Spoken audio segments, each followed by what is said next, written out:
Salam alaikum, Azul. Bonsoir. Sahaf Torko. Plus de doute désormais. La contre-révolution est en marche. Durant les premières semaines du mouvement citoyen, le régime avait donné l'impression de ne plus savoir quoi faire. Il faisait et disait n'importe quoi, souvent des choses et leur contraire. Il donnait la nette impression d'être dans une véritable détresse. Et pour cause. Il donnait l'impression de ne plus savoir où il en était, au point où il en arrivait à confier l'initiative à des baltagias et à des milieux qui s'étaient improvisés défenseurs de l'ordre établi et qui faisaient feu de tout bois. Mais la première frayeur passée, le régime a fini par retrouver ses marques et ses capacités de nuisance surtout. Il ne veut plus partir, si tant est que l'idée l'ait effleuré, si tant est qu'il ne demandait qu'à ce qu'on lui donne des garanties pour éviter à ses membres de ne pas être poursuivis, traduits en justice, leurs biens saisis. Depuis, il a eu le temps d'imaginer des solutions qui lui ressemblent et qui ne tiennent aucun compte des aspirations du peuple algérien, mais juste de sa propre survie, de sa propre pérennité. Il a commencé par élaguer les branches mortes, à sacrifier des figures très impopulaires parmi les siens et ses nervis les plus proches et les plus zélés, des périphériques en fait, mais trop encombrants à son goût, qui traînent trop de casseroles et dont l'immolation peut produire des dividendes sympathie. Et le vrai noyau du régime, les chefs de l'armée, qui n'étaient plus dissimulés derrière aucune façade institutionnelle et qui apparaissent désormais comme les seuls vrais maîtres du pays, ont donc opté pour une démarche qui montre bien leur vraie nature, puisque dans le même temps qu'ils affirmaient protéger le mouvement et poursuivre les grands corrompus, ils déployaient une effrayante subversion pour casser le mouvement, dans le même temps. En tous les cas, l'arrestation de certains périphériques a permis de faire d'une pierre deux coups, régler leurs comptes et passer pour des sauveurs, des justiciers impeccables. Mais cela ne fut et n'est encore qu'une mise en bouche. Le plus important est en marche. Casser le mouvement citoyen, le disperser, l'infester et plonger les Algériens dans le doute, voire même dans la défiance, pour ceux-là même qui tentent d'organiser la révolution, de la structurer, de lui donner des représentants. Et c'était exactement ce qu'entreprend en ce moment même la contre-révolution. Elle est entrée dans sa phase organique. Elle se structure, se dote de moyens, d'un programme, de réseaux sur tout le territoire, dans tous les espaces d'expression et partout où elle peut parasiter et infecter l'unité du peuple algérien.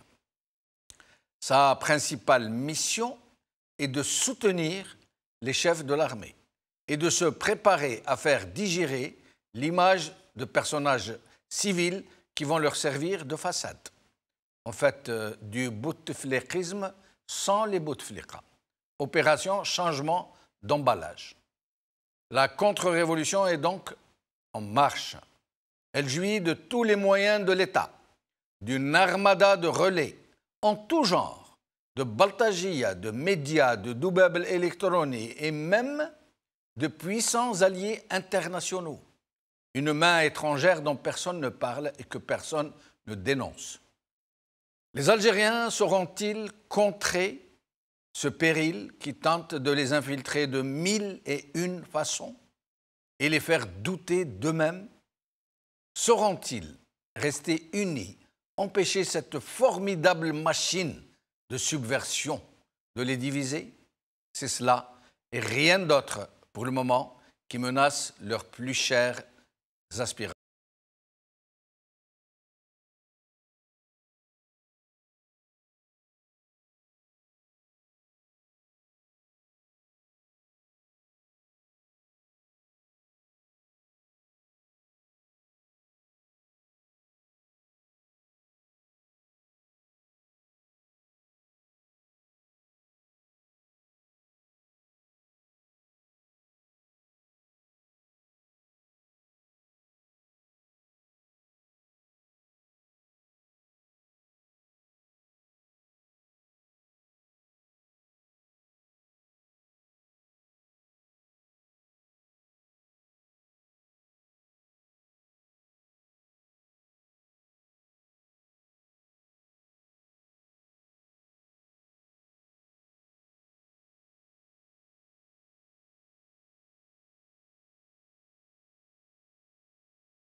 Algérie, un régime qui s'arc-boute. C'est le titre de notre émission d'aujourd'hui. Et pour en parler, j'ai ici avec moi Nazim Taleb, membre de Rachad. Nazim, merci d'être avec nous. Merci pour l'invitation, Sahaf Dorkom. Alors, au téléphone, nous aurons Tar Khelfoun, universitaire depuis Lyon. Boualem Messabeh, journaliste radio à Marseille, Radio Gazelle, pardon.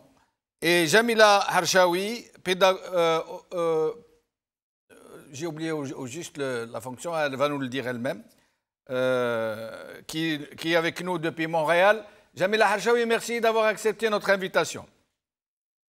Salam alaikum, Zoul, Sahar Mdankom, à tous les Algériens, à vous tous. Je salue vos invités. Merci. Rappelez-moi votre profession. Pardon? Orthopédagogue. Voilà, orthopédagogue. Alors, d'abord, ça se passe bien chez nos compatriotes du Canada? Oui, ça va, alhamdoulilah. Justement, il y a beaucoup d'initiatives aussi qui commencent à émerger aussi.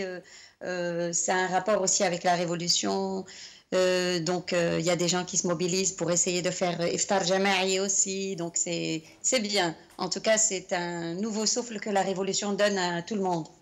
Est-ce que nos compatriotes du Canada perçoivent cette chose nouvelle qui est en train de très insidieuse, qui est en train d'infiltrer la révolution, comme vous dites, et qui s'appelle rien de moins que la contre-révolution?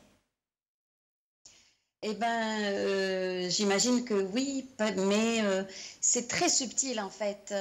C'est surtout les gens qui ont suivi la révolution égyptienne en fait, qui arrivent, qui parviennent à déceler justement cette insidieuse manipulation et à laquelle nous assistons aujourd'hui. Ça commence. J'ai l'impression que ça commence surtout au niveau de Borj Bouararij et de Kharrata, qui sont, si je peux les qualifier un peu de capitale de la révolution. Vous parlez de Borj Bouararij, je présume que vous parlez de cette histoire de tifo, hein, ce fameux tifo. Je vous laisse nous expliquer. Hein. Tout à fait, justement. Alors le tifo, quand j'ai vu qu'il y avait les médias qui ont surtout focalisé sur ce tifo, c'est vrai que c'était un peu bizarre. Au début, je ne me suis pas vraiment aperçue, mais il s'avère en fait que il y a la mafia justement qui a infiltré la mafia de Candor, d'après ce que disent les gens de Bourges, que je salue justement. Et il y a eu même des vidéos où on voyait les gens se disputer. Ça a été fait à leur insu et ça a été apparemment financé par la mafia des mobiles, hein, des téléphones portables et tout. Et ça, c'est très dangereux. Donc ça commence. Et ils sont en train de faire les choses de façon très subtile. Ils ne veulent pas justement que les gens s'en aperçoivent parce qu'eux, ils sont en train de viser les masses populaires, surtout les masses. Et il faut, comme l'a dit justement Martin Luther King dans sa célèbre citation, que je vais répéter, « Nous devons apprendre à vivre ensemble comme des frères, sinon nous allons mourir ensemble comme des idiots ». Et cette contre-révolution qui est en train de se mobiliser et de s'organiser à travers les médias, à travers de faux opposants, pour justement fragiliser ce tissage qui est tissé, serré, le tissage populaire qui est impressionnant. Il faut que les gens fassent très, très attention. Il y a même des gens aussi, il y a quelqu'un, je ne citerai pas son nom, qui a énormément participé à casser la révolution, surtout égyptienne. C'est quelqu'un qui est en train de distiller la propagande poutinienne en parlant d'autres ports, de canevas, enfin, c'est la main étrangère, quoi. Donc, je ne vais pas ressasser ici toute sa propagande, mais il reprend toute cette... Donc, il y a plusieurs mouvements. Mais on a l'impression que ce sont des réseaux entiers qui distillent non seulement depuis l'étranger, mais aussi depuis l'Algérie, qui parlent de main étrangère qui serait en train d'organiser, donc qui donne la parenté de ce mouvement citoyen à la main étrangère et qui disent que telle ou telle puissance est derrière, qu'ils ne veulent que la déstabilisation du pays, plonger le pays dans la guerre civile. On dirait que ça bouge sérieusement de ce côté-là. Tout à fait, tout à fait. Et justement, ça rejoint un petit peu ce que disait donc la revue El Jeish, donc le discours donc du commandement militaire, qui est maintenant obsolète, qui est périmé. C'est un disque rayé qui a toujours été utilisé depuis le lendemain de l'indépendance, donc pour casser justement tous les opposants. Et on sait tout ce qui s'est passé justement. Ça a commencé même par le coup d'État qui a été perpétré contre le congrès de la Soumam, la primauté du politique sur le militaire. Donc, ce n'est pas nouveau. Les Algériens connaissent tout ça. Donc, nous avons affaire en face à un peuple qui est conscient, qui est un peuple extraordinaire, un peuple qui exerce sa citoyenneté de façon exemplaire, jusqu'à ce que j'ai vu une vidéo dans laquelle un homme avec son fils, son enfant, en train de ramasser les déchets. Ça veut dire qu'il est en train de... C'est incroyable. Et on a aussi, en face de ce peuple, un régime complètement obsolète, périmé, fermé. Mais qui refuse de partir. Mais qui refuse absolument qui refuse de partir. Il y a des gens qui nous disent, oui, ils sont en train de faire un nettoyage, il faut saluer... Nous allons en parler, Jamila Harshawi. Opération nettoyage, nous allons en parler. Nazim Taleb, justement, alors qu'est-ce que vous pensez de ce qui est en train de se passer, notamment cette opération nettoyage qui se situe, il semble, dans un ensemble de contre-révolution. C'est un des éléments, ou ce serait un des éléments de la contre-révolution, pour essayer de... Bon, je crois qu'effectivement, le régime s'est déployé. Alors peut-être pas la première semaine, peut-être pas la deuxième semaine, parce qu'effectivement, comme vous l'avez dit dans votre introduction, il était complètement déboussolé. Mais on a vu dès la troisième semaine, ils ont commencé à faire introduire des groupes avec des matraques pour provoquer les gens, pour aller vers la violence. Des pierres dans le Voilà, des pierres le long des fermer des les rues. accès d'Alger. Ils ont effectivement toutes leurs manœuvres. Ils ont bien sûr arrêté Rbrab pour éventuellement... pour attiser encore le feu. Ils ont bien sûr parlé de la main étrangère. Encore une fois, ce discours paternaliste, pour ne pas dire qu'ils traitent les Algériens comme des écervelés, comme si les Algériens n'en avaient pas marre après 56 ans de ce régime pourri et qu'ils n'ont pas cette capacité intellectuelle, je dirais, de base. Hein. C'est même pas, il ne faut pas sortir, comme on dit, de Saint-Cyr pour crier son ras-le-bol contre ce régime qui nous gouverne depuis 1962. Et effectivement, aujourd'hui, on est en train de faire diversion. Alors, je dirais, et pour reprendre à ce que disait Mme Harshawi, je crois, oui, c'est que le peuple, effectivement, est formidable. Il a cette inventivité, cette créativité, ce pacifisme surtout, cette non-violence qui le caractérise depuis le 22 février. Et ça n'a pas varié d'un iota au final. Ça a peut-être commencé avec le départ de Bouteflika, mais depuis le départ de Bouteflika, ça n'a pas varié d'un iota. Et c'est ça qui doit être notre, je dirais, notre base sur laquelle, quand on a des doutes sur notre révolution, on revient à cette revendication principale qui est le départ de ce régime. Et pour opposer cette demande qui est claire, nette et précise, on fait des arrestations. Tchoufiq, Saïd, Tartag, maintenant Louisa Hnoun, qui est bien sûr inacceptable, parce que ça reste quand même une femme politique. Maintenant, s'ils veulent arrêter, comment il s'appelle, Tartag, s'ils veulent l'armée, veulent laver leur linge sale entre eux, ça c'est leur problème. Mais là, c'est tout à fait le contraire de ce qu'on demande. Et c'est surtout que ça n'a aucun sens. Comment on peut juger des gens comme Louisa Hnoun ou la Rab ou la Haddad, etc., avec un système juridique complètement corrompu. Mais le communiqué, l'éditorial de la revue El Jaish s'étonne que les gens puissent douter que la justice n'est pas indépendante. Et le même édito d'El Jaish, qui a la parole, l'oracle de l'armée, de l'état-major, nous dit que ces gens qui disent que la justice n'est pas indépendante et qu'ils imputent ce travail à l'armée, à l'institution, comme ils disent, tentent de tromper les Algériens. Parce que la justice algérienne a réussi à se débarrasser de ces vieilles habitudes de dictat, de pression, etc. Elle s'est affranchie, pour reprendre les mêmes termes. D'accord, admettons que c'est vrai. Pourquoi Chakib Khalil est toujours en liberté? Pourquoi ceux qui ont gouverné, comme Ammar Ghoul, pourquoi il est encore en liberté? Pourquoi Ammar Abniouni est en liberté? Pourquoi des centaines, des milliers de personnes qui ont trempé dans la corruption, qui ont trempé dans la médiocrité, qui ont trempé dans le mensonge, dans la fraude, etc. Pourquoi ils sont toujours en prison? Quasiment toutes les grandes Exactement. fortunes du pays. Donc arrêtons de faire diversion. Le peuple a dit son mot. On veut le départ de ce régime, y compris que l'armée tienne son rôle qui lui est sien, à savoir la protection de nos frontières, qu'elle ne s'immisce plus dans la politique. Et malheureusement, on fait encore diversion, on essaye de gagner du temps, soit en faisant peur aux Algériens pour dire « attention, il y a un vide constitutionnel », soit en faisant diversion, en arrêtant à droite, à gauche des gens. Les Algériens, ils ont eu encore cette maturité de dire on ne veut pas d'arrestation, c'est-à-dire on veut et c'est mature parce qu'ils savent que c'est pas maintenant qu'il faut arrêter les gens. On demande bien sûr que les gens soient traduits devant la justice, surtout ceux qui ont été impliqués dans des affaires de corruption, de meurtre, etc., etc. Mais pas sous ce régime-là.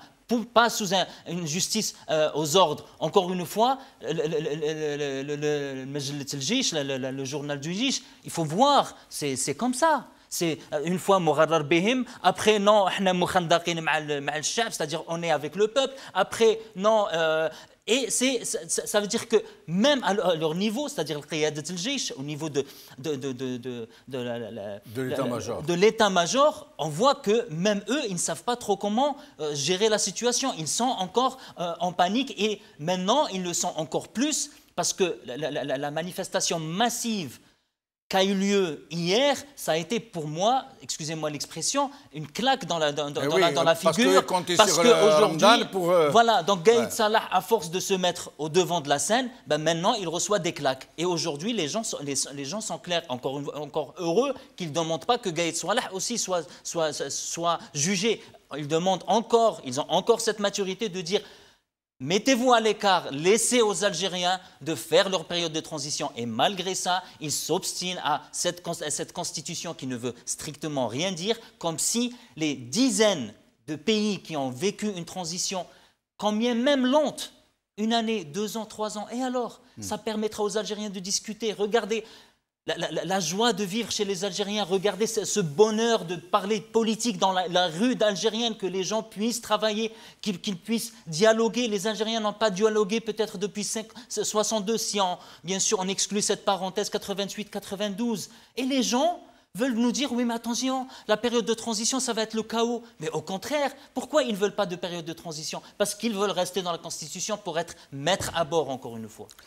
Tar Khelfoun, merci d'être des nôtres. Allô, oui, bonsoir Jamal. Bonsoir Tar, Sahaf Tork. Sahaf Tork, Jamal.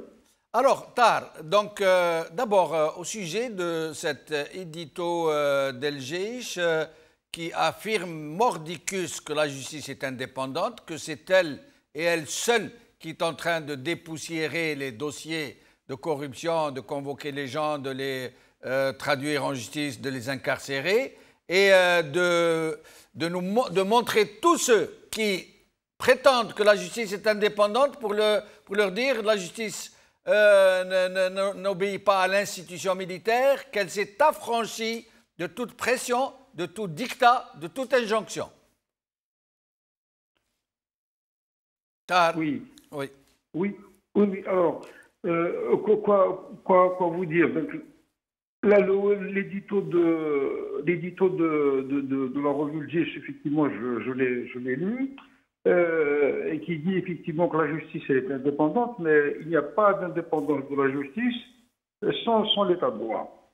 C'est consubstantiel à l'état de droit.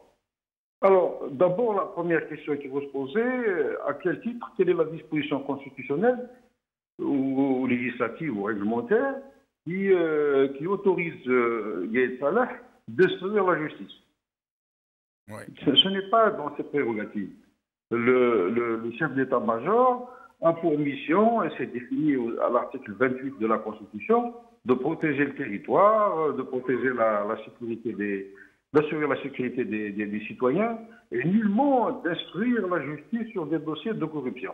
Alors comment un régime qui est disqualifié est à bout de souffle et sans rémission possible, qui a laissé prospérer la corruption et qui aujourd'hui décide de dire que la justice est à même aujourd'hui, parce qu'elle est indépendante, de lutter et d'éradiquer ce fléau que lui-même a laissé prospérer, que ce système même a laissé prospérer. Je pense que ce n'est pas sérieux. Il n'y a aucun juriste sérieux qui est capable de dire aujourd'hui que la justice en Algérie est indépendante et donc qu'elle est capable de traiter ces dossiers de corruption.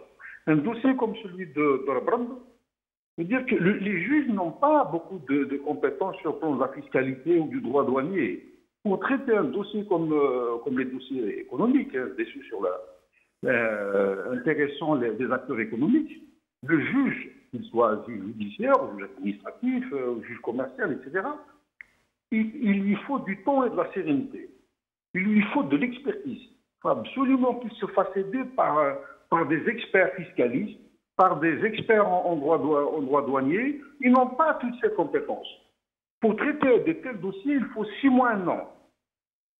Et là, on assiste plutôt à une justice expéditive et qui s'apparente et qui a tout l'air de se présenter comme des règlements ou des règlements de compte internes au régime. Pour crédibiliser un homme qui maintient le cap d'une élection hypothétique le 4 juillet prochain, alors que tout laisse à penser que cette élection est très très fortement contestée par les Algériens. Nous allons en parler justement, Tarek Elvoun, nous allons parler de cette élection. Mais sinon, avant, j'aimerais vous demander, vous, en tant qu'universitaire qui êtes très versé dans le droit, qu'est-ce que vous pensez de ce chef d'inculpation très curieux, très étrange, que personne n'a compris, dont on n'a jamais entendu parler, où des civils sont impliqués, chef d'inculpation dont le libellé est le suivant: atteinte à l'autorité de l'armée. Ça veut dire quoi, ça? Oui, c'est exact. Ça n'existe pas en vérité. Il y a un texte, il me semble, mais qui date de 71, parce que atteinte à l'autorité de l'armée, au pouvoir de l'armée, ça n'existe pas, parce que l'armée est un organe du pouvoir exécutif. L'armée n'a pas d'existence en tant que tel, en tant que pouvoir. On parle de pouvoir. La Constitution parle de 3 pouvoirs. Pouvoir exécutif, pouvoir législatif et pouvoir judiciaire. Et donc, l'armée en tant que telle n'est pas un pouvoir. Elle fait partie du pouvoir exécutif. Mais toutes ces questions-là, si vous voulez, posent un problème assez clair. Quel est le critère de compétence de la juridiction spécialisée qui sont d'abord les tribunaux militaires? Mizahnoun n'a pas à être assigné devant une juridiction spécialisée. devant une juridiction militaire. C'est une civile, elle est politique. Et puis, elle bénéficie d'immunité parlementaire. Il n'y a aucun motif sérieux qui puisse conduire Louise Arnoun à être traduite devant des juridictions militaires. Donc, le problème, quand on parle du droit en Algérie, il y a un malaise.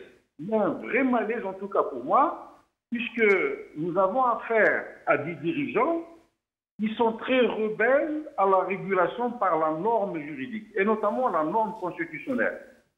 Mais justement, Tar Oui. Khelfoun, est-ce que par ce libellé, ce qualificatif, ce chef d'inculpation atteinte à l'autorité de l'armée, est-ce qu'en fait ce n'est pas un aveu de la part de l'institution militaire, si on peut l'appeler comme ça, qui est en train de dire oui, oui, vous êtes dans une république militaire. La preuve, c'est qu'aujourd'hui, tous les masques sont tombés. J'allais dire tous les masques, non, toutes les institutions de façade sont tombées. Ça veut dire les façades derrière lesquelles se cachait le vrai pouvoir, qui est le pouvoir militaire, celui de la junte, des chefs de l'armée, l'état-major. Aujourd'hui, ils sont nus, ils sont face au peuple qui est en train de leur demander de partir tous. Est-ce que cette qualification, ce chef d'inculpation atteinte à l'autorité de l'armée n'est pas en quelque sorte un aveu, une reconnaissance que nous sommes dans une république militaire, si on peut dire? Oui, absolument. À travers de tels procès expéditifs et sans fondement juridique valable, en vérité, le pouvoir militaire, c'est sa nature militaire profonde qui se révèle.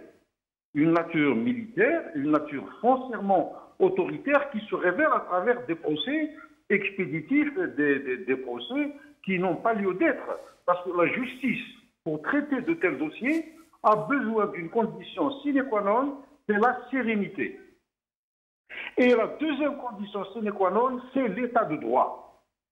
Et puis, le justiciable doit bénéficier des garanties procédurales, qui sont le droit à la défense, l'accès à la procédure de façon tout à fait sans contrainte, l'accès à la protection par la présomption d'innocence. Et donc, toutes ces conditions-là, me semble-t-il, dans ce contexte, ne sont pas réunies. Mais simplement, le pouvoir insiste ou s'applique à traduire ces personnes devant les tribunaux pour envoyer un signal très fort aux opposants, à la rue, que nous pouvons à tout moment sévir, que le sort qui sera réservé à des personnalités qui oseraient demain contester le scrutin du 4 juillet prochain risque de connaître le même sort. Et restez avec nous, Tar, je reviens à vous dans un moment. Boualem Sabih, merci d'être avec nous. Oui, salam alaikum. Alaikum salam, Sahaf Tork Boualem. Yatik Sahaf Torkob, Saharam Dankom, et je salue vos invités et les téléspectateurs. Merci. Alors, Boualem Sabih, d'abord, qu'est-ce que vous pensez de la situation actuelle? Notre titre est un régime qui s'arc-boute, un régime qui ne veut pas partir, qui veut imposer ses solutions, qui semble être dans l'autisme le plus total, qui refuse d'écouter ce que tu lui demandes de la rue et qui nous dit des choses et d'autres et qui semble aujourd'hui devenir un régime militaire ouvert. Ça veut dire qu'il ne se cache même plus, puisqu'il a inventé un chef d'inculpation d'atteinte à l'autorité de l'armée. Oui, j'ai pris en compte votre remarque, comme quoi aujourd'hui nous sommes entre guillemets dans une république militaire, mais je dirais ce constat, il fallait peut-être le faire bien avant. Mais en tout cas, ce constat a été précisé, clarifié depuis le fameux discours de Ouergla, donc quand le général-major a intervenu. Et c'est là où certains observateurs, c'est là où une certaine frange d'Algériens ont compris au fait que c'est les militaires qui sont à la commande, aux commandes du pays. Au début, ils ont glissé au fur et à mesure. Alors, je voulais d'abord faire une petite remarque, et justement, un de vos invités l'ont fait, c'est par rapport à Louise Arnoun. Bon, c'est juste pour dire qu'elle n'a plus l'immunité parlementaire parce qu'elle a démissionné, mais le fait d'arrêter un chef de parti, quoi qu'on lui reproche, justement, elle est à la tête d'un parti politique, c'est quelqu'un qui assume ses opinions, son engagement politique. Elle a déjà aussi été incarcérée à l'époque sous l'ère de Chadli. C'est quelqu'un qui maintient ses idées et on n'a pas à emprisonner, on n'a pas à incarcérer un chef de parti politique. Ce n'est pas le fait qu'elle soit une femme, hein, c'est un chef de parti politique. Maintenant, j'ai entendu aussi d'autres remarques. Les militaires qui ont arrêté, j'allais dire M. Arabrab et d'autres, on a compris que c'était une démarche d'assainissement. Il fallait assainir la situation politique, sociale peut-être, pour passer à autre chose. C'est ce que les Algériens ont compris depuis le début. Ça veut dire qu'il fallait arrêter les bras financiers, il fallait arrêter tous ceux qui étaient autour de Saïd. Mais pardon, Boualem, juste une petite question. Oui. Ces gens qui ont été arrêtés, à supposer qu'ils ne sont même pas présumés innocents, à supposer qu'ils sont présumés coupables, ok, on y va dans la transgression la plus totale. Mais sinon, tout le monde sait que c'était les clients de ceux qui sont en train de les arrêter. Ce sont les clients les plus proches du premier cercle. Ce sont des gens qui se sont enrichis à l'ombre du régime. C'est le régime qui en a fait des milliardaires en dollars. Absolument. Et donc, pourquoi ne pas arrêter tous les autres, du coup? Et pourquoi ne pas s'arrêter soi-même? Pourquoi que les mêmes qui ont enrichi... Alors justement, oui, on reproche à Gaïd Salah de faire partie de ce régime-là. C'est l'ancien président, l'ancien chef d'État Bouteflika qui l'a nommé justement à la tête de ce ministère et qui a fait de lui peut-être un général. Mais bon, c'est ça qu'on lui reproche aujourd'hui. Mais moi, de mon point de vue, et même certains observateurs, la seule institution aujourd'hui qui tient debout dans ce pays, c'est bien l'institution militaire. Gaïd Salah n'est pas propriétaire de l'armée. L'armée n'est pas une armée privée, il en est le porte-parole. Et quand Gaïd Salah s'implique ou annonce des décisions, ça ne vient pas de lui uniquement. Il y a 20 commandements, enfin c'est un commandement qui a à la tête au moins 20 généraux qui se prononcent sur telle et telle situation. Donc moi, comme certains disent, je fais confiance à mon pays, moi j'avais confiance à cette institution militaire. Je parle bien de l'institution militaire en tant que telle. Je ne parle pas de Gaïd Salah. D'accord? Donc par contre, quand il mais personne, Boualem Sabeh, oui, personne ne parle de l'armée, je vous fais remarquer. Les gens parlent de l'état-major, qui est, qu'on le veuille ou non, qu'on le dise ou non, qui est le véritable maître du pays, le vrai pouvoir pour dire les choses, parce que les choses doivent être dites. Les vrais patrons du régime, ce sont les généraux de l'état-major. On ne peut pas le dire autrement. C'est pas nouveau. Voilà. Ceci n'est pas nouveau, c'est depuis l'indépendance. Il y a un de vos invités. Mais là c'est à visage découvert. Là, c'est à visage découvert. Là, et comme il n'y a que Gaïd Salah, il n'y a que Gaïd Salah qui est la partie visible. Les autres, on ne les voit pas. Ils sont derrière. Donc, on est bien obligé de parler à celui qui est visible. On ne peut pas parler des gens qui sont derrière. On ne connaît pas. Oui, il en est le porte-parole. Il en est le porte-parole. Voilà. Il est le vice-ministre de la Défense. C'est l'ancien président qui l'a nommé vice-ministre de la Défense. Personne ne peut l'enlever parce qu'il n'y a pas un chef d'État. Le chef des armées, maintenant, il n'y a plus personne. Le chef des armées, c'est l'institution militaire. C'est le commandement. Comment voulez-vous l'enlever aujourd'hui? Non, je veux dire, Jamel, on est rentré dans une complexité aujourd'hui. D'abord, ça a été complexe. Parce que c'est pour revenir, les gens font mine de ne pas comprendre cette tension qui a existé entre une partie de l'armée, l'ancienne partie de l'armée, j'allais dire, Toufik et sa clique, et cette partie qui était autour de Saïd Bouteflika. L'une qui voulait garder le pouvoir et faire le 5e mandat et pas de plus, et l'autre qui voulait récupérer le pouvoir justement de l'autre côté. Souvent, on dit qu'en Algérie, il n'y a pas de tradition de changement de régime politique. Ici, par exemple, en France, si on cite l'exemple, il y a des partis politiques, l'alternance se fait soit de gauche, soit de droite. Ben, en Algérie, l'alternance du pouvoir politique, elle se fait d'une région à une autre, et c'est toujours à la tête de l'armée. C'est cette complexité qui a fait qu'aujourd'hui, la situation s'est complexifiée encore davantage. Donc, aujourd'hui, Toufik est arrêté, Saïd est arrêté, Tardag est arrêté, et bien, c'est, selon eux, nous on n'est pas dans le secret selon eux, c'est eux qui allaient déstabiliser ce pays-là, et moi je vous renvoie aux aveux de Khaled Nzar, qui lui, il a porté quand même des décisions. J'allais dire, la situation elle a changé depuis le premier communiqué de Zerwan, où il a dénoncé, il a dit la vérité, il a dit voilà, moi c'est Saïd Bouteflika avec tous ceux qui m'ont rapproché pour que je préside justement la transition, et il fallait peut-être renverser le chef d'état-major. Mais Boualem Sabeh, oui, est-ce que d'après vous, est-ce que ce sont Tawfiq et Saïd qui veulent déstabiliser le mouvement citoyen, la révolution du sourire, comme l'appellent beaucoup d'Algériens, eux qui n'ont aucun moyen, aucun, du moins ils ont des petits moyens de subversion, les officines et les chauves-souris. Mais par contre, l'état-major, lui, a tous les moyens de l'État. Et on a le sentiment, justement, et c'est le titre de l'émission d'aujourd'hui, que l'état-major, le pouvoir vrai, le pouvoir militaire, cherche à déstabiliser le mouvement citoyen. Et je reviens à vous dans un moment pour avoir votre réponse.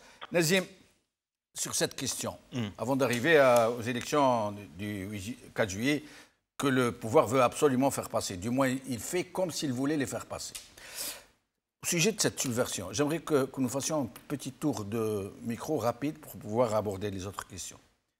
Vous pensez qu'il est en train, comme le disent beaucoup d'observateurs, de mettre en branle une vraie contre-révolution? Gaïd Salah Ça veut dire tout l'état-major, pas Gaïd Salah. Tout le pouvoir. Non, Et le vrai pouvoir, c'est l'état-major.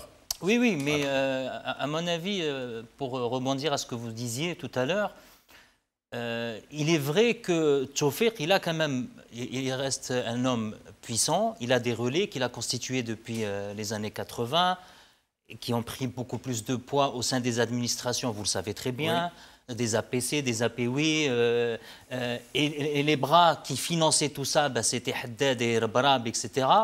On savait que Tawfiq ne fait pas très confiance à Gaïd Salah dans sa personnalité, dans son caractère. Pour lui, c'est un caractère faible. Ce n'est pas un Belkhair ou un Kamal Abdelrahman qui tape sur le poing et ses décisions qui sont prises. Donc lui, il s'est dit, au fait, ça risque de tourner au vinaigre pour moi. C'est-à-dire que si Gaïd Salah ou le commandement de l'armée cède aux pressions populaires et on va vers une période de transition, forcément, les gens vont, qu'est-ce qu'on va demander en premier? Des têtes, surtout ceux qui ont été impliqués dans les massacres des années 90. Et bien sûr, la première figure qui vient à l'esprit, c'est Tawfiq, c'est Tartag, etc. Donc, il a dit... Exactement. Ouais. Donc, à mon avis, il y a du vrai dedans, mais encore une fois, on est loin des revendications du peuple. C'est-à-dire que là, on est vraiment dans une lutte de clans. À la limite, ce serait une affaire entre eux. Exactement. Or, ce qui se passe en ce moment, c'est contre le peuple. Oui, nous, on ne parle pas de règlement de compte entre clans, entre l'état-major et l'ex-DRS et toutes ces histoires. Oui, mais sauf que cette lutte est en train d'être... Ils ont fait un marketing, ils ont trouvé des relais au sein de, malheureusement, des gens, des blogueurs, des journalistes, des médias, etc., pour dire, attention, Gaïd Salah, c'est le sauveur de l'Algérie, regardez le nettoyage qu'il est en train de faire. C'est exactement, et je rappelle aux Algériens, juste au passage, aujourd'hui, Adli, celui qui était impliqué qui était le chef de sécurité militaire de Hosni Moubarak, il a écopé d'une peine de 27 $. C'est-à-dire à peine 4 000 dinars pour tous les crimes qu'il a commis. 27 $. 27 $. C'est une insulte. 27 $. Donc Adli, il vient de sortir de prison 27 $. Donc je le dis, c'est-à-dire qu'il y a une conscience. Il y a une conscience. C'est pas à moi de dire ça aux gens, mais parce que je sais qu'il y a une maturité énorme au sein du peuple algérien, mais il ne faut jamais se tromper. L'armée ne fait jamais ce qu'elle fait aujourd'hui juste pour nos beaux yeux et parce qu'elle veut la démocratie. Elle est en train de, malheureusement, de faire diversion, maintenant de nous montrer Gaïd Salah comme le sauveur de la République, c'est lui qui va nettoyer, c'est lui qui va, comme ça, comme baguette magique, la justice va être indépendante, il va mettre tous les corrompus. Et regardez déjà la facilité avec laquelle les gens prennent, je veux dire, les mots pour eux, ça ne veut rien dire. Ils ont dit, ah oui, on va éradiquer la corruption. Il y a des pays démocratiques avec des vrais états de droit, ils n'ont pas réussi à combattre la corruption tellement c'est un mal profond. Donc ce n'est pas en cliquant des doigts, en claquant des doigts, pardon, qu'on va combattre la corruption. Donc c'est de la légèreté. Regardez, ceux qui croient à Gaïd Salah, Est-ce que vous croyez vraiment que Gaïd Salah, en mettant Louisa Hannoun, déjà qui va comparaître devant un tribunal militaire, celui-là va ramener l'état de droit? Regardez déjà avec un chef de parti comment il fait. Demain, quand il va avoir les pleins pouvoirs, comment il va faire? Ça va être une justice expéditive, ça va être des emprisonnements à tout va. C'est pour ça qu'il faut absolument, et ça c'est le maître mot, maintenir la pression populaire. Il ne faut pas céder d'un poil sur nos revendications. Quelqu'un m'a dit, Nazim, c'est à peu près le sentiment général. Il m'a dit, finalement, il faut le laisser faire, Gaïd Salah. Il nous rend service. Il est en train de nous débarrasser de toute la vermine DRS, de toute la vermine de l'oligarchie financière. Il faut lui mettre la pression pour qu'ils les mettent tous en prison. Nous, même si c'est illégal, même si c'est une violation, nous, c'est pain béni pour nous. Tant mieux, c'est des gens que nous détestons, c'est des gens qui nous ont vampirisés, qui nous ont sucé le sang. C'était les amis de Tawfiq qui faisaient ces éloges, qui nous le faisaient passer pour le champion du monde. Bien, tant pis pour eux. Qu'est-ce que vous pensez? Moi, je ne partage pas du tout ça. Moi, vous savez très bien que je ne porte pas sur mon cœur des gens comme Louisa Hannoun, comme Rabrab, comme Haddad, mais je reste quelqu'un qui croit profondément à l'état de droit. J'ai la conviction, et tous les gens au sein du mouvement Rachad, on croit à l'état de droit, que tout le monde a le droit à une justice équitable, a le droit de se défendre, il a le droit à la présomption d'innocence. Donc dire qu'il se débarrasse de la vermine, ce n'est pas nos revendications, encore une fois. Nos revendications, elles sont claires. C'est l'armée, elle revient aux casernes, et c'est le peuple algérien, via ses représentants, d'aller vers une période de transition, de refaire la Constitution, de faire un conseil présidentiel, de nommer un gouvernement de transition nationale, d'ouvrir le débat vers les réformes qu'on doit faire au niveau de la Constitution, au niveau des lois électorales, aller vers des élections libres, laisser aux gens le temps nécessaire pour savoir quel régime ils veulent. À un certain moment, vous, Rachad, vous avez voulu laisser la chance à Gaïd Salah. Vous avez dit, on va le laisser, on va lui donner un répit, on va voir ce qu'il va faire. Non, on a dit, bien sûr, parce que, encore une fois, vous l'avez très bien dit, il reste quand même le détenteur du pouvoir. Ça, il ne faut pas le nier. Mais nous, le mouvement Rachad, c'est un constat sur d'autres périodes de transition. C'est-à-dire que quelqu'un... Par exemple, Gaïd Salah, ou le commandement militaire, vous lui offrez aucun choix. Vous lui dites, c'est soit ça, soit c'est casse-prison. Ben forcément, il va tirer, il va sortir les blindés. Donc, moi, je trouve qu'il y a des expériences très... Il ne faut pas acculer le fauve.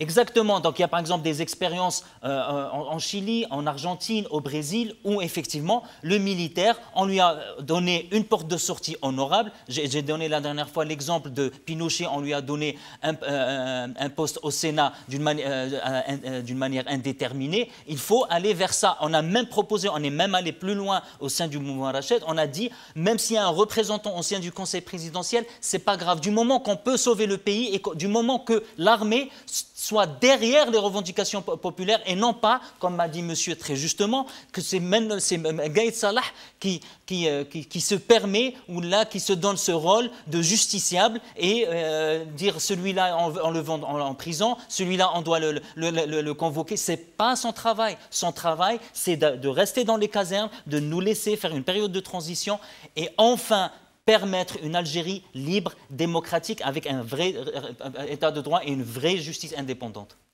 Tahar Khelfoun, nous allons devoir aller un peu plus vite, donc nous allons passer sur cette question du complot, de la contre-révolution qui s'installe. J'aimerais que vous nous répondiez sur cette histoire d'élections. Les élections du 4 juillet, dont tout le monde sait qu'elles sont quasiment impraticables.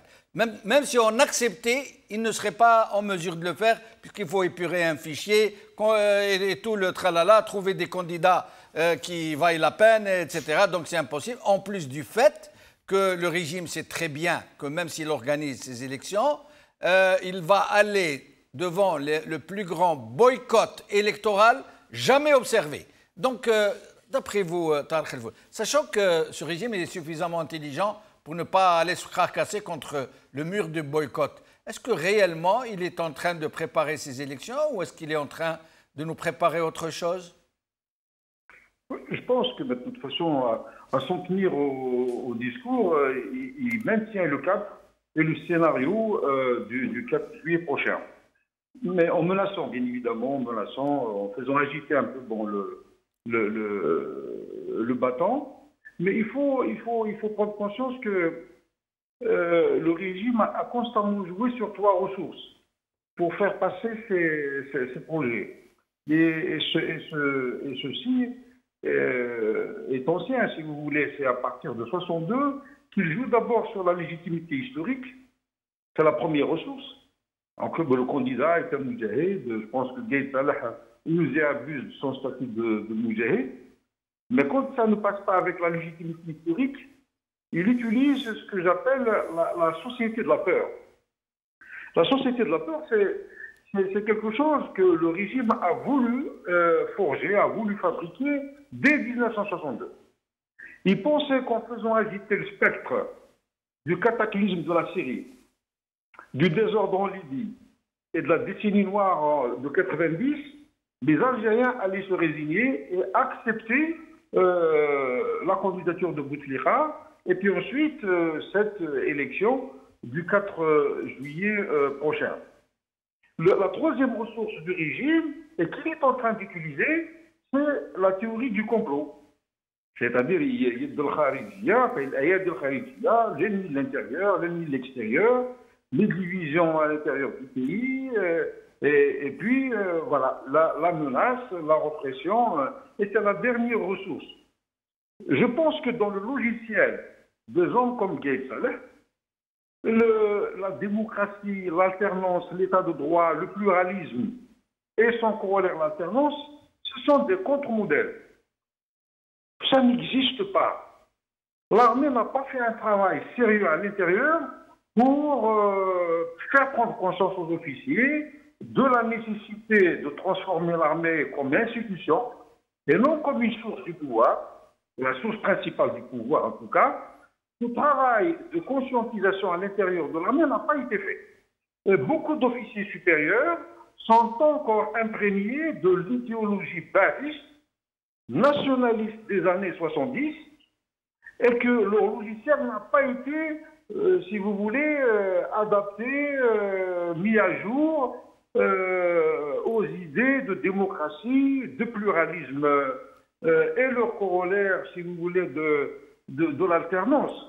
Et c'est la raison pour laquelle, aujourd'hui, il n'y a pas d'autre issue pour le commandement militaire que de maintenir le cap contre vent et marée, contre la volonté des citoyens qui n'ont pas cessé de clamer dans les rues que l'élection du 4 juillet prochain n'aura pas lieu. Elle est très fortement contestée. Et c'est en cela que je pense le logiciel et le mode de pensée de ces dirigeants de l'armée n'a pas été du tout changé ou évolué. On n'a pas tenté de faire évoluer les mentalités au sein de l'armée. Et il faut surtout rappeler que l'ouverture de 89 a été faite par effraction, par chérie. Le FLN lui-même n'était pas prêt pour la démocratie et l'alternance. Alors que dira-t-on de l'armée? Le travail de conscientisation des officiers supérieurs n'a pas été fait. De préparation de l'armée à s'accepter en tant qu'institution n'a pas été fait.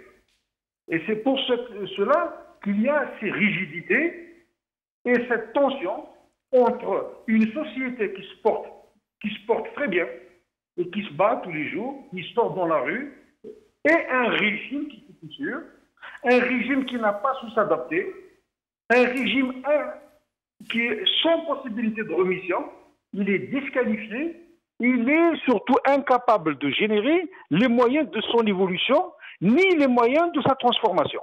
Merci. Et c'est là le danger. Merci Tahar Khelfoun, restez avec nous jusqu'à la fin de l'émission. Jamila Harshawi, je suis tenté de vous poser la même question. Ce régime, c'est très bien. Vous le savez, vous aussi, et moi aussi, et nous tous, que ce régime n'est pas stupide au point de savoir que les élections du 4 juillet ne peuvent pas être possibles. Pour la simple raison que même s'ils arrivent à les organiser, à trouver des présidents fantoches, des lièvres comme on dit, ils vont trouver tout un peuple devant eux qui refusera d'aller aux urnes, tout simplement. On ne peut pas organiser des élections sans électeurs. Or, il n'y aura pas d'électeurs pour le 4 juillet. Jamila Harshawi, qu'est-ce qu'ils sont en train de nous préparer, sachant qu'ils ne croient pas eux-mêmes à ces élections dont ils nous parlent tout le temps? Écoutez, avant de parler justement des élections, j'aimerais juste dire quelque chose d'important. Oui. Comme je l'ai déjà dit dans un tweet, il y a un monde de différence entre arrêter des criminels et instaurer un état de droit pour mettre fin à la récidive. Et il y a une question aussi que j'aimerais poser. Hein?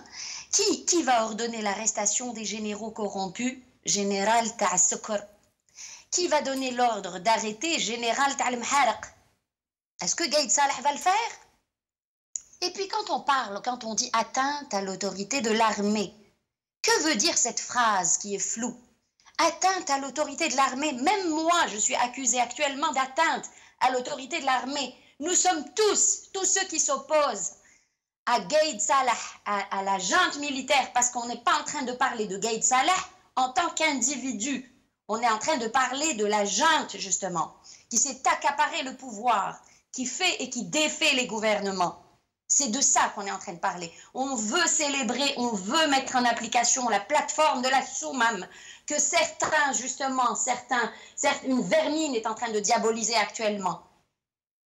Justement, vous avez dit, il y a des gens qui disent tant mieux si Gaïd Salah est en train de nettoyer cette vermine. Ces gens-là, ils sont exactement la copie conforme des éradicateurs d'hier qui étaient en train de dire heureusement que l'armée est en train de nous nettoyer cette vermine. Assez, ne tombons pas dans ce piège, nous sommes en train de tourner en rond. Et la plupart de ces gens, justement, ces éradicateurs, c'était justement des chantres du berbérisme. Et actuellement, ce sont les chantres du bathisme. Alors arrêtons, nous voulons instaurer un état de droit pour tous les Algériens. Ils sont en train de diviser, de jouer justement avec la théorie de complot. Cette théorie de complot est obsolète. En Égypte, ils ont même passé des jeunes, une fille qui pleurait en sanglots et qui disait « Oui, je fais mon mea culpa, j'ai été formée par telle ONG, la diabolisation des ONG comme le fait Poutine et pour diaboliser tous ses opposants. » Et certains sont en train de dire que les Kabyles sont la source de tous nos malheurs, et les autres, hier, disaient que tous les bathistes et arabes et je ne sais pas quoi étaient la source de nos malheurs. Donc arrêtons ce jeu-là. Et puis le système juridique, il est complètement... Allez voir ce que dit Youssef Mellouk sur les magistrats faussaires. C'est pas avec une baguette magique, justement, je rejoins l'avis de Nézim qui disait que c'est pas du jour au lendemain, c'est pas un claquement de doigts. Il faut réformer l'administration pénitentiaire. C'est tout un travail que la justice mérite justement qui soit fait. Et celui qui s'est opposé justement, Hadj Qadar Armoul, pourquoi il n'est pas libéré? Moi, je vais croire à cette forfaiture. Moi, je ne peux pas, c'est pas possible. Les Algériens, vous avez parlé dans votre introduction justement de dégrener quelques feuilles. Il ne s'agit pas d'enlever quelques feuilles. Nous ne voulons pas des réformes dans le système, nous voulons déraciner cet arbre qui est pourri. Déraciner, les gens ont pris un arbre justement lors des manifs pour dire nous voulons déraciner l'arbre, nous ne voulons pas. Vous pouvez arrêter, rentrer chez vous et puis dans votre administration trouver des voleurs, les arrêter. Mais qu'est-ce que vous avez fait? Rien du tout. Il y aura d'autres voleurs qui vont venir le lendemain. Et puis, c'est cette obstination, justement, qui revient dans la revue El Jaish.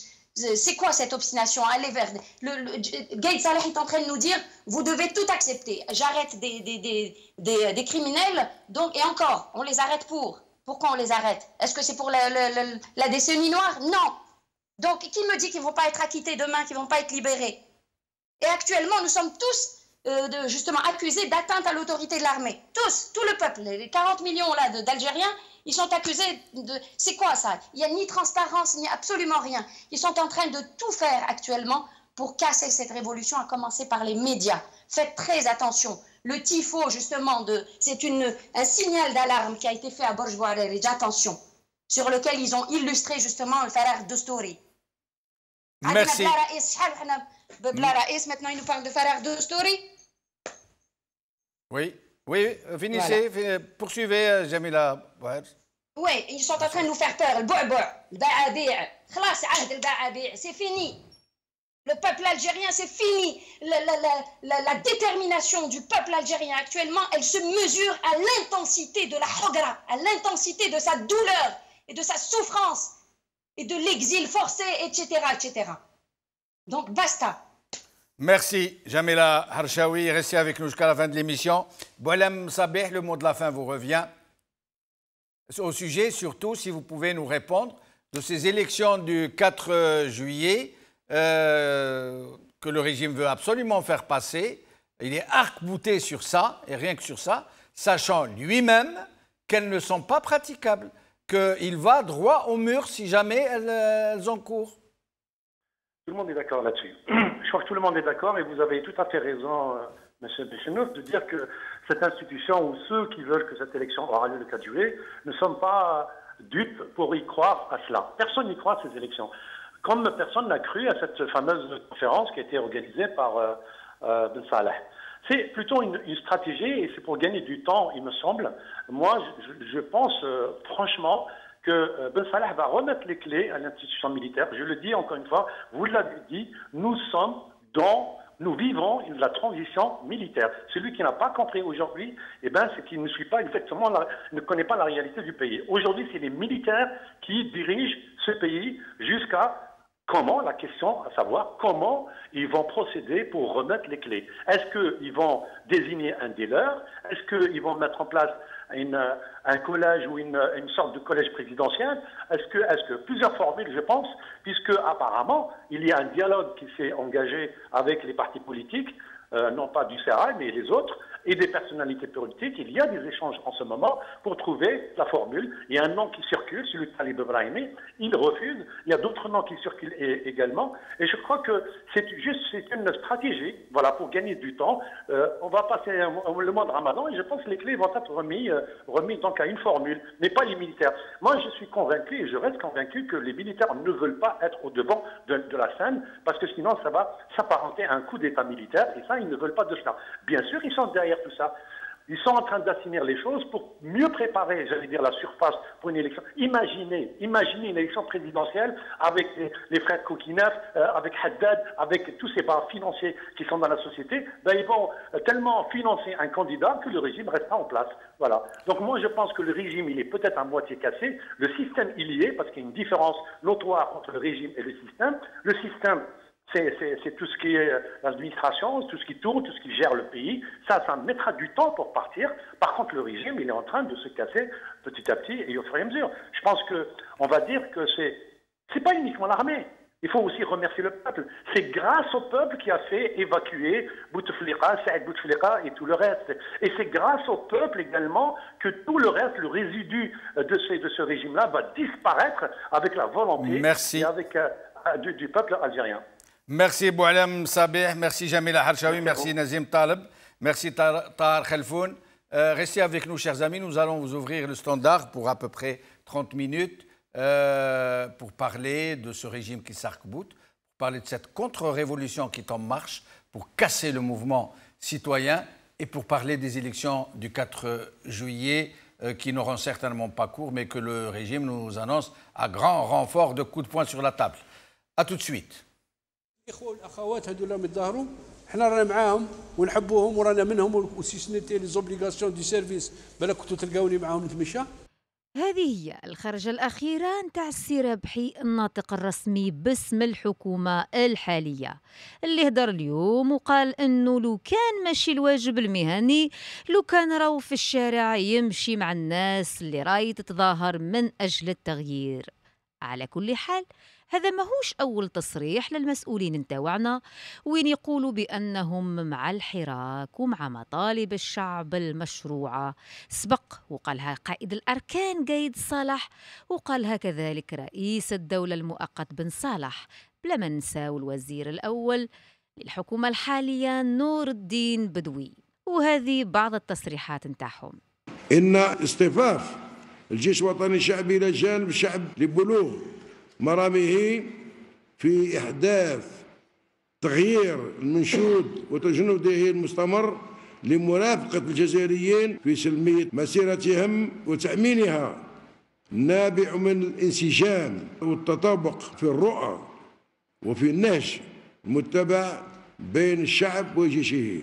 لقد تلقفت صوت الشعب آذان صاغية، وجد في الدولة التفاعل الإيجابي والسريع مع مطالبه والتفهم لتطلعاته وطموحاته. وها هو مسعى التغيير يحقق كل يوم تقدما لا يمكن إنكاره. الشيء المؤكد هو أننا حتى في تشكيل الحكومة نأخذ بعين الاعتبار الرسائل التي استمعنا إليها في خلال هذه الأسابيع القادمة، وهذا الحراك التي عبر عليه المواطنين والشعب الجزائري. يعني لما نسمع هذا الكلام الكل راهو مع الشعب، مع مطالب الحراك، السؤال اللي يفرض نفسه أما لشكون اللي راهو يغلق في المنافذ والطرقات باش يمنع المتظاهرين من الوصول إلى العاصمة؟ شكون اللي راهو يمنع بالقوة رفع بعض اللافتات والشعارات المنددة بكل رؤوس الفساد ويطالب أيضا برحيل النظام قاع؟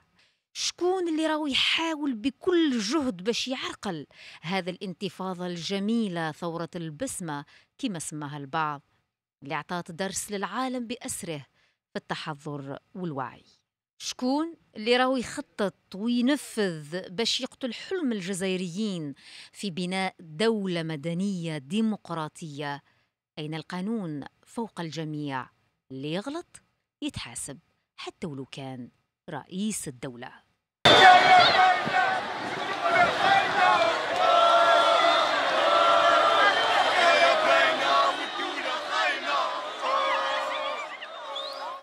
أحمد من الجزائر، مرحبا بك سي أحمد. السلام عليكم، صحة فطوركم. أهلا بك، صحة فطورك سي أحمد. سلمك خويا. وصحة رمضانكم للجميع. سلمك. خويا جمال، شوف أنا عندي un point à mon avis. شوف la transition elle est en train de se faire maintenant avec l'armée. En même temps, d'un point, ils font la transition, en même temps, ils attendent l'essoufflement et la division du Harak. J'appelle pas le Harak, الثورة هذه. هم يلعبوا على les deux points هذه. En même temps, ils sont en train de faire la transition par le biais de l'armée. هذه هي. والسلام عليكم. وعليكم السلام، بارك الله فيك. معنا صالحي من عنابة، مرحبا بك سي صالحي. صالحي مرحبا بك سي صالحي، صحة فطورك.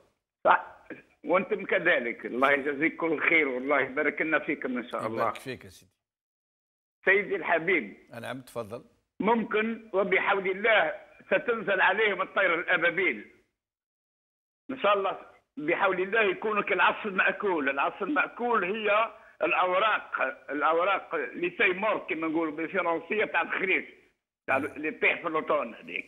نعم. وبحول الله تفضل. أنا نقضي عليهم بالإيمان نتاعنا وبالشجاعة نتاعنا وبركة هذا رمضان. نعم. راني شو قداش من خطأ يعني نتكلم معاكم ونقول لكم راهم بقايا خردة غير قابلة للإسكالة، راهم ما لقاوش واش يعملوا، ما لقاوش، راهم دبدبوا، حكمتهم حتى ليدياري حكمتهم. وصحة سحوركم والله يبارك لنا فيكم. يسلمك يا سيدي، صحة سحورك. معنا محمود من عنابة. محمود من كندا، أهلا بك سي محمود. ألو. مرحبا بك سي محمود. السلام عليكم. أهلا. سي جمال واش راك لاباس؟ لاباس خويا، صحة فطوركم. سلمك. يا أخي تشوف سي جمال، كلمتك واحد المرة وقلت لك جماعة اللي حاكمين البوفوار دوك راهم قاعدين يوجدوا في طبخة الله أعلم واش هي. كاينة نشفى. شوف مليح يا اخي، ورانا فيها دركا. شوف مليح اونكور يبوس اونكور حتى لهذا لو فوت تاع 4 جويي. على بالنا كما كنت انت تقول قبيله، نيمبورت كي على بالو سي نو بلو فيزابل دركا. وي اسكو هذا الناس اللي راهم حاكمين البوفوار دركا، هذا الجيش هذا ولا ليتا ماجور بلوتو، اسكو ils sont pas conscients de ce que tout le monde qui est conscient بلي سي با فيزابل هذا الفوت هذا راح يكون. Ils sont conscients, mais c'est juste ils veulent gagner du temps et ils يلعبوا على الوقت pour encore bien préparer et en espérant une de ces ruses ou une de ces tactiques fonctionne. وش اللي وجدوه فيه على حسابك انت؟ وش يعني واش راهم يوجدوا لنا يعني؟ والله شوف مليح، انا ما عنديش assez de données pour dire راهم واش يوجدوا، mais je sais وفهمني بيان سكو جو دي. جو سي كو راهم قاعدين ماشيين يطبقوا في البروغرام اللي يطبقوه في مصر. جو نو با دير كو سا ريسي في الجزائر، مي راهم قاعدين شفت لي كلوز اون باغ اون اوكا شاك فوا إلي ساي كو لعل سا فونكسيون اون يساي سلا لعل سا فونكسيون. مي والله العظيم باسكو انا جي سويفي ساعه بساعه سكي سي باسي في مصر وحده الوقت اي جو فوا لي ميم شوز كي سو ريبيت. وبارك الله فيك يا سيدي. معنا عثمان من الجزائر. مرحبا بك سي عثمان. عليكم السلام ورحمه الله. العاصمه. اهلا بك خويا، مرحبا بك، صحه فطورك. خويا العزيز حبيت برك باش نشارك. تفضل. باسي البارح حنا تجوزناه من طوع ما نسمعكم، كانت تقول في حفله. اذا راك سبورتابل ما تمشيش باش نسمعوك مليح. جوستومون راني في بلاصه شويه ناقص فيها الغيزو. ايه ما نسمعوا فيك مليح. تفضل تفضل. نشكر سامحنا سي عثمان، اوبليجي نقطعوك، يعني سامحنا بزاف ما نسمعوكش مليح. معنا رابح من غليزان. مرحبا بك سي رابح. اهلا بك، صحه فطورك سي رابح. لاباس خويا؟ لاباس خويا، يبارك فيك، الحمد لله. واش الموضوع تاع اليوم كيف الماء؟ انا نسمعوا فيك مليح يا سي رابح. الموضوع تاع اليوم هو يا هل ترى درك النظام هذا وحب يكسر الحراك والثوره هذه اللي راهي جاريه ولا راهو قابلها؟ انا نقولك موني دير برك كاين لا ترانزاكسيون هذه نورمالمون يشوفوا لي 48 اور ولا يشوفوا لي شاف بروكيرور هما اللي يمشيو الحاله. ايوا فهمت كيفاش؟ نعم. ولي بروكيرور ماشي القدم تاع الوطن، لي بروكيرور جدد. فهمت كيفاش؟ لي بروكيرور اللي يخافوا على الاخره تاعهم ويخافوا العقوبه تاعهم، وطنيين فهمت كيفاش؟ ويخافوا الشهداء اللي يتحاسبوا عليهم في القيامه. صح. تسمى يعني هاد لي بروكيرور يعني ناس نزهه يحبوا يديروا الصلح ويحبوا يتبعوا المرتشيين والفاسات. لا ترانزاكسيون دوجا مع لي 48 بروكيرور جدد. ويتصلوا مع المسؤولين وتتمدن الانطلاقه تاع البلاد ان شاء الله. ان شاء الله. وشكون اللي يعطيهم الاوامر هذ لي 48 بروكيرور؟ هما يحملوا الاوامر الجدد تاعهم من عند يخافوا الشهداء اللي يخافوا ما نسمعوا فيك مليح. سامحنا. رشيد من العاصمه. رشيد قدناه. عمر من الجزائر. مرحبا بك سي عمر. وي السلام عليكم. وعليكم السلام، صحه فطورك سي عمر. يسلمك خويا. مساء الخير جمال. مساء الخير خويا. يا حبيبي واش حبيت نقول لك على السيناريو هذا قال لك مشى في الجزائر تاع سعيد بوتفليقه وتاع توفيق وتاع زحنون كاع سيد السينما.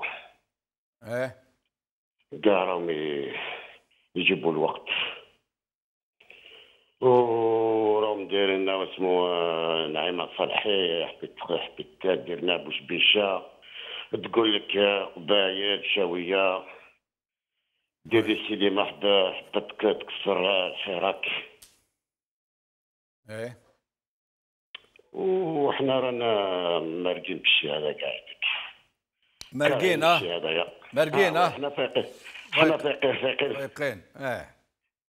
حنا فايقين بالشي هذايا. كرهنا من الشيء هذا من بكري فهمت. حنا كنا نشوفوا هذا الشيء من بكري. نهار كانوا يقولوا قبائل يحبوا يقسموا البلاد.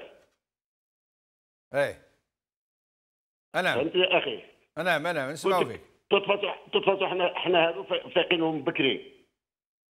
هذا السيناريو هذو كاع شفناهم. حنا فايقين لهم بكري بصح هما داروا رايهم وعايشين على ظهرنا وعندهم الاحزاب وعندهم لي ديبيتي وعندهم لي مليار وداروا رايهم. ان شاء الله ما تدومش اخي ما تدومش بصح داروا رايهم وفسدوا لنا البلاد. ان شاء الله الشعب برك يمرق. هذا ما كان. ان شاء الله الشعب يفيق برك. ان شاء الله. ما يقول ينساو هذيك كلمه عربي قبايلي شاوي فهمت. هذيك انا تسمى فتناها، تسمى الحمد لله. هذيك واحد بعد يسمع بها هذيك. بارك الله فيك. معنا سفيان من كندا. مرحبا بك سي سفيان. استاذ بن شنوف اهلا بك. مرحبا بك. صحف تركي سيدي. شوف استاذ بن شنوف، يعني الراي تاعي انا كواحد كجزائري يعني ضد كل نوع من انواع كما يقول لك تاع لاكومبانيمون هذا من طرف العسكر البيريود دو ترانزيسيون ويقول لك نديروهم ويزاكومبان، هذه ما كاينش منها. خاطر شو كنا مثلا في الديكتاتوريه حكمها ان بارتي كما نقول لك يحكم الديكتاتوريه كما كان مثلا بكري اشتراكي ولا اسلامي ولا اي واحد، على الاقل نقولوا يمثل فئه من فئه الشعب وعندهم بورسنتاج يحب يعود يتمركز روحه نتفاهموا. بس على العسكر هذا وعلاش كومباني؟ باسكو كومباني على خاطر كان بوبر تاع السكر، بوبر تاع القهوه، كان طراباندو، وعلى خاطر كان دي ديمقراطيه لي طاب اترو اوبليجي دو براتيكي سيغتان بوليتيك ايكونوميك اللي هما ما تساعدهمش. خاطر كان سيديو معاك سيغتان تروك انترناسيونال يدخلوا الشركات الكبرى كما في فرنسا راكم عايشين اي بلاد، راك تشوف سي بن شنوف اي انسان زوالي ولا مرفه ولا يدخل يعمر السنه الوقت تاعو ويخرج وياكل قسط 15 يوم. هما ما يقدروش ينافسوا من بعد كيبقى طرابنت وحاجه الزوبيا اللي يجيبوها لنا اللي راها كاع جزائريين وكنجيبها باطل وما تتباعلوش. ويعاد قدام لي كونت كومباني على بالهم مش حابين كما يقول لك تجي انفتاح. انت يا حمد كان دوك تجي تكون مير تحكم بالديمقراطيه وتسقم البلاد، واحد يجيب لي لك فوق التروطوار يقول لك خالي جنرال، واحد يبدا يدخل لك في دارك يدير لك حيط يقول لك عندي كوموندون. ما تقدرش كيما نقول لك اون بو با لي زاكومباني. دونك لاغمي دو ايتر دان سا بلاس سي امبوسيبل. وشكرا والسلام عليكم. بارك الله فيك. ومعنا عابد من تيارت. اهلا بك. مرحبا بك. صحف ترك. صحف الله يسلمك خويا. الاخ ديال فيما يخص هذه الانتخابات اللي راهي ينادي بها النظام. تعرف علاش هما راهم عارفين باللي الشعب ما ينتخبش وحده، وراهم عارفين باللي الشعب راه راه تفرق ما بينهم وبين الشعب. ولكن جمال على مصرين على الكذويب يديروا. تعرف على سي جمال؟ نعم. وهذا التحليل هذا عطاه نفس السيناريو تاع مصر. هما راهم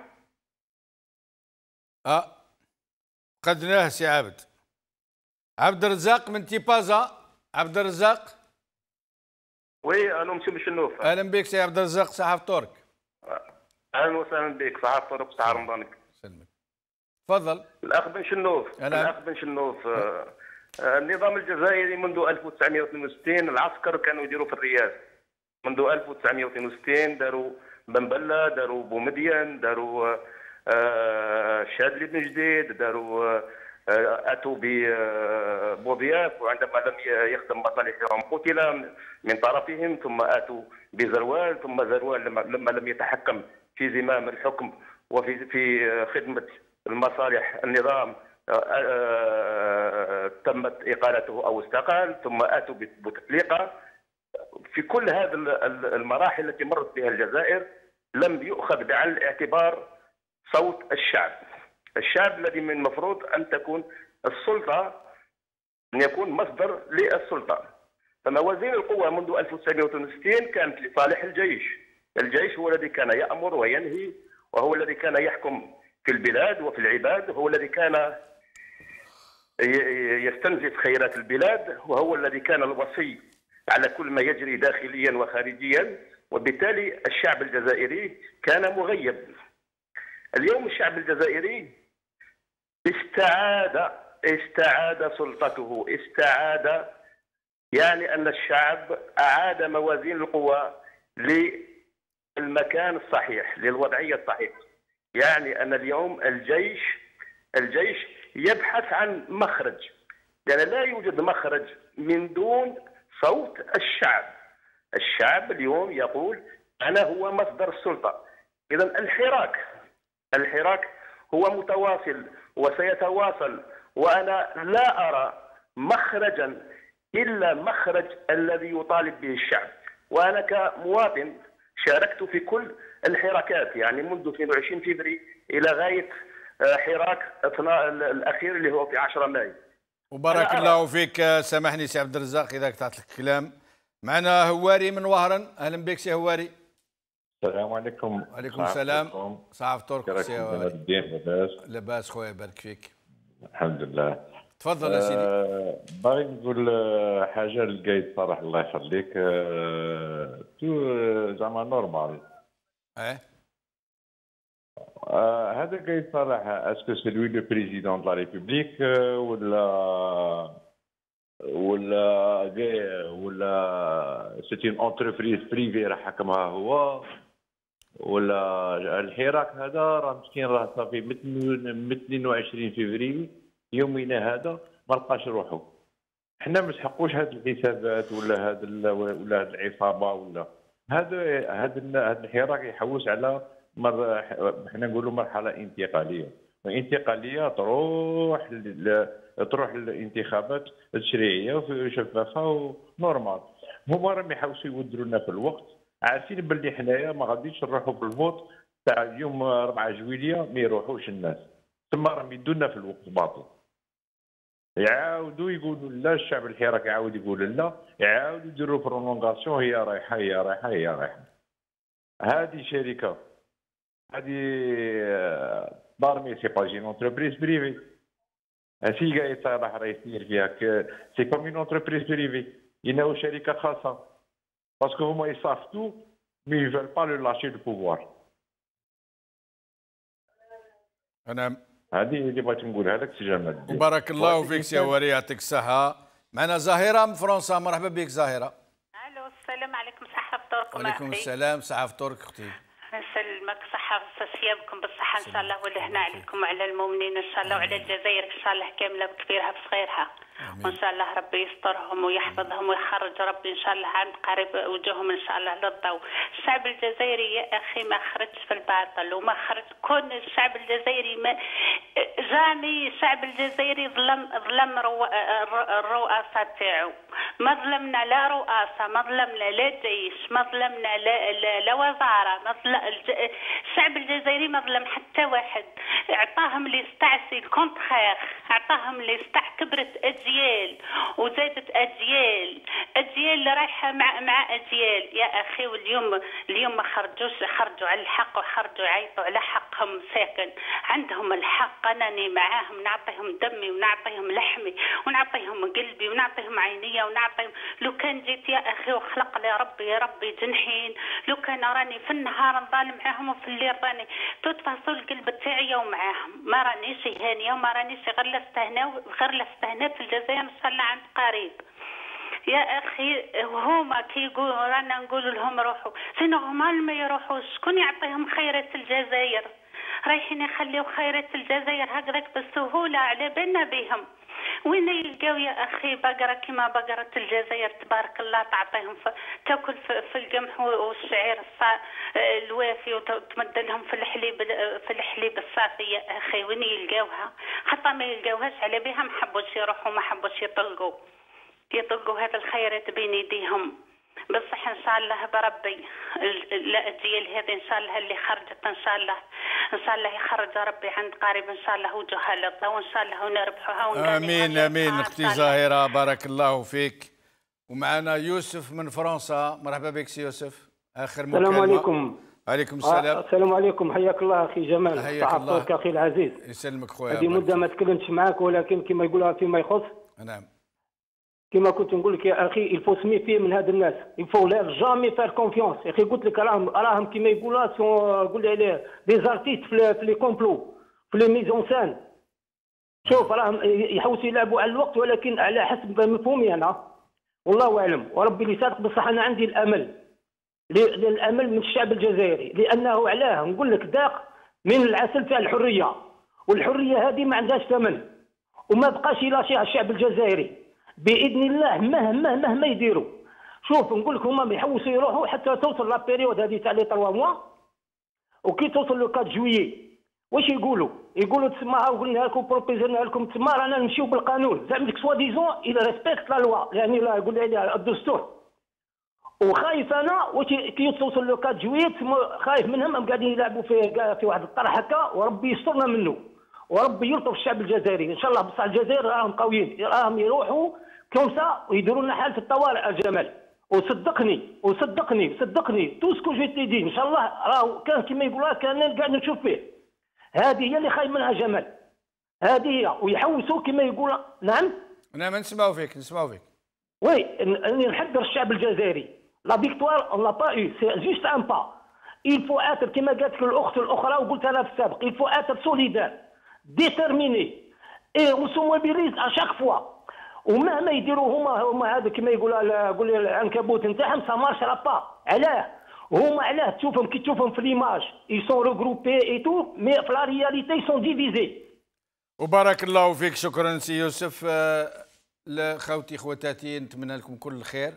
انا اليوم عندي comme on dit en français, j'ai une pensée pour un être très cher qui vient de disparaître, إنسان عزيز عليا بزاف توفى ربي يرحمه خويا لطفي. و j'ai une pensée aussi pour un autre être très cher qui est malade. نتمنى له ربي يعطيه الشفاء العاجل إن شاء الله، ونتمنى كل الناس اللي مرضى ربي يشفيهم ويكون معاهم إن شاء الله، وكل الناس اللي فقدوا واحد عزيز ليهم ربي يعطيهم الصبر وعظم الله أجرهم، وربي يكون معاهم ويكونوا خوتهم معاهم وما يكونوش وحدهم. وهذه هي. وبارك الله فيكم خوتي، وبقوا على خير بسلامة.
بلادنا خرجه من الكوما، ما حبيناش نشتغلوها والغيبوبه نتوما سبابه مع البال شدنا لهم كي مرضونا ومرضوها. قالوا تي مستعقله وخلي ولا فنيان، لا لا بقاش واش يصيد بعدنا كلاقى على الخرفان. خلاو الشعب مرمي في الطريق ويمشي حفيان، شوفوا غير الكرسي معليش يجيبوا تاع ريان. تاريخنا طويل ما نوفي باجا غلط اللي قال ولفنا الكاجا. ليبرتي اي ما في لالجيري ما فيارتي سيو سكتوني سيو سكتوني الحق راه في بلادي يموت لي